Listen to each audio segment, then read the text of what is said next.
माता की जय, भारत माता की जय। नमस्ते, सदा वत्सले मातृभूमि। जय हिंद दोस्तों, जैसा कि आप सभी को मालूम है कि भारतीय सेना 25 टन से कम वजन के 350 लाइट टैंक्स को खरीदना चाह रही है और इन लाइट टैंक्स के लिए RFI को भी जारी कर दिया गया है। और ऐसे में जो ऑप्शन है भारतीय सेना के पास वो रूस और दक्षिण कोरिया के लाइट टैंक्स हैं।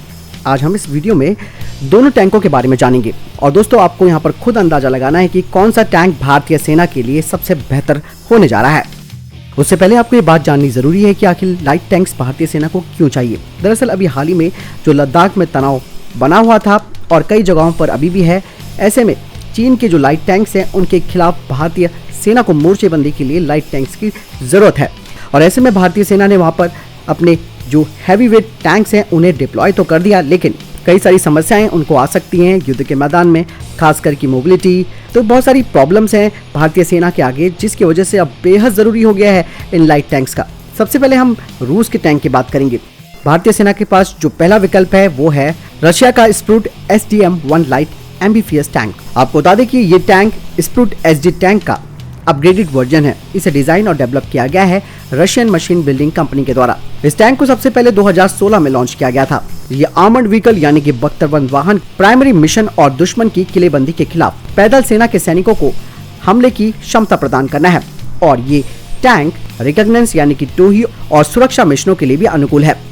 ये दुश्मन के खिलाफ जमीनी स्तर पर सेना को सुरक्षा प्रदान करता है। स्प्रूट SDM-1 टैंक हल्के लड़ाकू वाहन के रूप में जाने जाते हैं। इनकी लंबाई 5.8 मीटर है और गन के साथ इसकी लंबाई हो जाती है 7.08 मीटर। अगर मेजरमेंट की बात करें तो ये टैंक 3.15 मीटर वाइड है और 3.5 मीटर ऊंचा और इसका वजन लगभग 18 टन का है। इसके अलावा चालक दल का कंपार्टमेंट सामने की ओर बनाया गया है और इसके बाद बीच में एक टर्रेट है और फाइटिंग कंपार्टमेंट। इंजन कंपार्टमेंट वाहन के पिछले हिस्से में स्थित है। इस वाहन को 3 क्रू मेंबर्स के द्वारा संचालित किया जा सकता है, जिसमें कि चालक यानी कि ड्राइवर, कमांडर और गनर शामिल होते हैं। ड्राइवर की सीट हल्के सामने के छोर पर स्थित है, जबकि गनर और कमांडर टर्रेट पर बैठ सकते हैं। ये वाहन एम्फीबियस यानी कि अभयचर क्षमता वाला है, जो कि किसी भी तरीके की क्रॉस इनलैंड वाटर ऑब्स्टिकल यानी कि जो जलीय बाधाएं आती हैं उन्हें पार करने में सक्षम है। इस टैंक का प्राइमरी आर्मामेंट है 125 mm की गन, जो कि रिमोट कंट्रोल वेपन सिस्टम के साथ फिट की गई है। और इसका सेकेंडरी आर्मामेंट है वो है 7.62 mm की मशीन गन और 7.62 mm की कॉक्सल मशीन गन। ये वाहन गाइडेड मिसाइल वेपन सिस्टम से भी लैस है, जो कि एक्सप्लोसिव रिएक्टिव आर्मर इक्विप्ड जो टारगेट्स होते हैं और इसके अलावा जो फाइटिंग व्हीकल्स होते हैं उन पर 5 किलोमीटर तक की रेंज में उनका खेल खत्म कर सकता है। साथ ही इसमें ऑन बोर्ड प्रोटेक्शन भी है क्रू मेंबर्स के लिए, जो कि उन्हें न्यूक्लियर, बायोलॉजिकल और केमिकल थ्रेट से बचाता है। इसके अलावा छोटे शेल्स और स्प्लिंटर से भी इनकी रक्षा करता है। इस लाइट टैंक में 6 स्मोक ग्रेनेड डिस्चार्ज हैं, जिन्हें की टर्रेट पर माउंट किया गया है, जो कि इस टैंक को सेल्फ प्रोटेक्शन प्रदान करते हैं। बात करते हैं फायर कंट्रोल सिस्टम की। इसमें अगली पीढ़ी के डिजिटल फायर कंट्रोल यानी कि next generation digital fire control system लगाया गया है, जो कि गनर और कमांडर साइट के माध्यम से दिन और रात में किसी भी स्थिति में गतिशील लक्ष्य यानी कि मूविंग टारगेट्स का भी पता लगा सकता है। साथ ही उन्हें पहचान करके उन्हें नष्ट करने के लिए भी इस वाहन को इंटीग्रेटेड किया गया है। ये वाहन नाइट विजन उपकरणों से लैस है, जिस वजह से ये रात में भी किसी भी मिशन को अंजाम दे सकता है। स्प्रूट SDM-1 इस टैंक को पावर देता है UTD-29 डीजल इंजन, जो कि 500 हॉर्स पावर का है। ये टैंक एम्फीबियस मोड ऑपरेशन में यानी कि अभयचर मोड में वाहन से अपशिष्ट जल यानी कि वेस्ट वाटर को निकालने के लिए इस टैंक में वाटर जेट्स के पेयर लगाए गए हैं, जो कि इसके हल साइड में है। इसके अलावा इस वाहन में स्थापित हाइड्रोन्यूमेटिक टाइप सस्पेंशन सिस्टम इसके चालक को काफी आराम भी देता है। इस वाहन की जो मैक्सिमम स्पीड है रोड में वो है 70 किलोमीटर और एम्फीबियस मोड में इसकी स्पीड है 7 किलोमीटर पर आवर और इस टैंक की मैक्सिमम रेंज है 500 किलोमीटर तक। ये टैंक 60% और 30% की ग्रेड और ढलानों पर चल सकता है और खुदाई की खाइयों को पार कर सकता है, जो करीबन 2.8 मीटर तक गहरी हो। और यही नहीं, इसके अलावा कठिन मौसम की स्थिति में भी ये उच्च ऊंचाई वाले इलाकों में भी अपना ऑपरेशन कर सकता है। तो यहाँ पर आपने जाना रशिया के टैंक स्प्रूट SDM-1 के बारे में। अब बात करते हैं दूसरे ऑप्शन की। भारतीय सेना के पास दूसरा ऑप्शन है दक्षिण कोरिया का टैंक K21-105।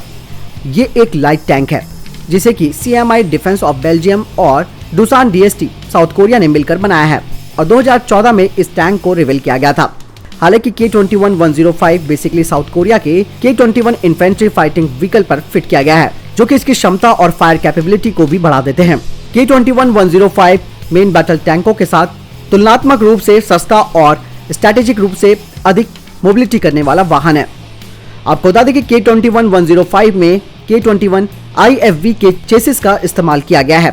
K21-105 को इसके डेवलपर्स के द्वारा एक मीडियम टैंक के रूप में संदर्भित किया जाता रहा है। हालांकि ये बख्तरबंद वाहन लगभग 25 टन वजनी है और जो वर्तमान मेजरमेंट्स है उनके अनुसार ये एक लाइट टैंक है। इस टैंक की मुख्य भूमिका पैदल सेना का समर्थन करना है। ये टैंक किसी भी बख्तरबंद और सॉफ्ट स्किन वाले वाहनों, इमारतों और किलेबंदी के खिलाफ एक प्रभावी है। इसके अलावा इसमें सेकेंडरी एंटी टैंक कैपेबिलिटीज है। हालांकि ये प्रणाली आधुनिक मेन बैटल टैंकों के खिलाफ बहुत ज्यादा प्रभावी नहीं है। ये तभी प्रभावी हो सकती है जब ये टैंक लगातार घात लगाकर हमला करे। हल के डिजाइन में एक विशेष प्रकार की सामग्री का उपयोग किया गया है। इस टैंक का फ्रंट आर्क 30 mm कवच भेदी राउंड के खिलाफ सुरक्षा प्रदान करता है। साथ ही ये टैंक 14 mm के कवच भेदी और किसी भी तरीके के शेल्स को झेल सकता है। इस वाहन में ऑटोमेटिक फायर सप्रेशन फिट किया गया है, वो भी NBC प्रोटेक्शन सिस्टम के साथ। ये लाइट टैंक पूरी तरह से 105 mm लो रिकॉइल गन से लैस है, जो कि इसे नाटो के मानकों के अनुसार बनाती है। ये टैंक 4 किलोमीटर की दूरी तक नई विकसित की गई स्मार्ट एमुनेशन को भी दाग सकता है। इसके अलावा इस लाइट टैंक में bustle mounted automatic ammunition loading system है। साथ ही ये टैंक 8 राउंड पर मिनट से फायर कर सकता है। इसका एमुनेशन स्टोर किया जाता है बस्टल कंपार्टमेंट में, जो कि क्रू से सेपरेटेड है। इस लाइट टैंक की सबसे खास बात यह है कि इसे एलिवेटेड किया जा सकता है 42 डिग्री तक, जो कि इसे पहाड़ी इलाके में युद्ध करने में बेहद सक्षम बनाती है। और ये टैंक एक तरह से हवेजर की तरह भी काम कर सकता है और इसकी इनडायरेक्ट रेंज 10 किलोमीटर तक है। इस टैंक में कॉक्सल 7.62 mm मशीन गन लगाई गई है। इसके अलावा इसकी छत पर यानी कि roof mounted remote control weapon station with 12.7 mm machine gun भी इसमें लगाई गई है। इस टैंक में एडवांस फायर कंट्रोल सिस्टम है, जिस वजह से ये रात और दिन किसी भी समय अपने टारगेट्स को तबाह कर सकता है। K21-105 इसे भी 3 क्रू मेंबर्स संचालित कर सकते हैं, जिसमें कमांडर, गनर और ड्राइवर है। इस टैंक को पावर देने के लिए टर्बोचार्ज डीजल इंजन लगाया गया है, जो कि 750 हॉर्स पावर का है। इसका इंजन काफी पावरफुल है और ये रशिया के स्प्रूट टैंक से भी ज्यादा पावरफुल इंजन अपने पास रखता है। इसके अलावा इस व्हीकल पर हाइड्रोप्यूमेटिक सस्पेंशन और एडवांस रनिंग गियर इसमें लगाया गया है। ये टैंक भी एम्बिफियस क्षमता वाला है, जो कि किसी भी तरीके की जलीय बाधाओं को पार करने में सक्षम है।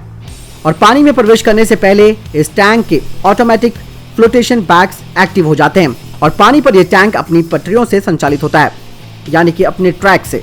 हालांकि दोस्तों, आपने जान लिया दोनों टैंकों के बारे में। दोनों टैंकों में अपनी अलग अलग विशेषताएं, लेकिन खास बात यह है कि भारतीय सेना को लाइट वेट टैंक्स चाहिए, जहां पर रशिया का स्प्रूट 18 टन का है और दक्षिण कोरिया का ये टैंक K2105 25 टन का है। हालांकि इसकी सबसे खास बात यह है कि ये पहाड़ों के लिए बहुत ही बेहतरीन परफॉर्मेंस कर सकता है।